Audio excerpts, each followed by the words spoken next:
Siapa di sini tak kenal dengan cengkeh? Nah, kalau kata mamaku, cengkeh itu banyak banget loh manfaatnya.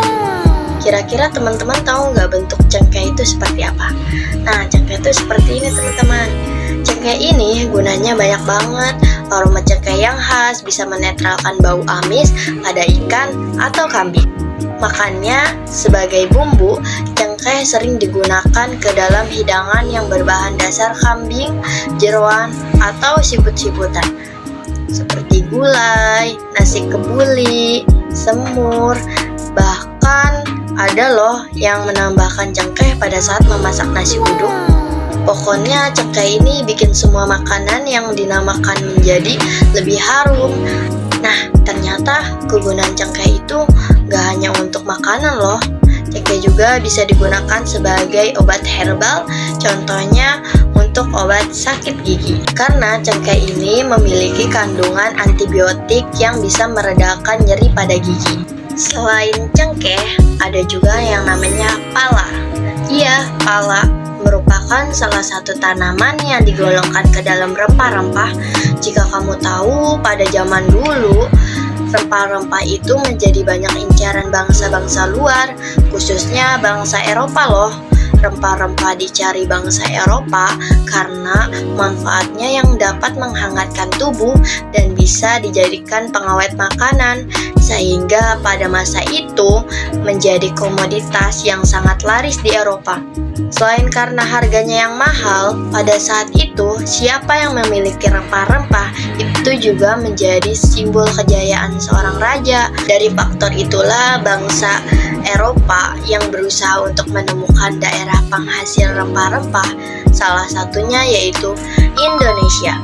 Bangsa Eropa kemudian datang berbondong-bondong ke pulau-pulau Nusantara dan mereka mulai menjajah tempat mereka menepi satu persatu.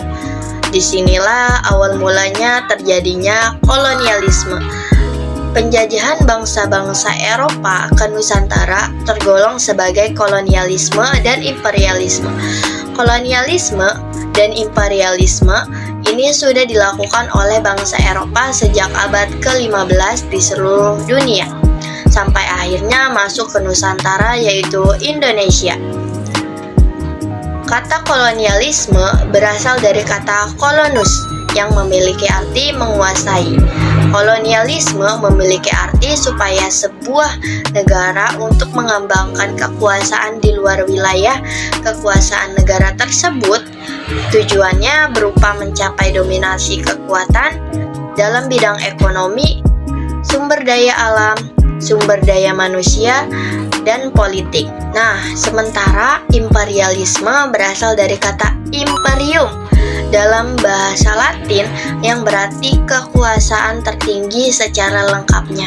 Imperialisme dapat kamu artikan sebagai kebijakan atau ideologi untuk memperluas kekuasaan atas negara lain dan penduduk asli negara tersebut dengan tujuan untuk memperluas akses politik dan ekonomi, kekuasaan dan kontrol, dan seringkali dilakukan dengan menggunakan kekuatan militer. Bedanya antara kolonialisme dan imperialisme itu apa sih? Nah, bedanya itu terletak pada tujuannya teman-teman. Jika kolonialisme itu berfokus pada penguasaan suatu wilayah dengan sumber daya alam tertentu untuk dibawa ke negara asal penjajah. Sedangkan kalau imperialisme itu fokus pada penguatan politik dan pemerintahan negara yang lain untuk memiliki pengaruh terhadap negara tersebut.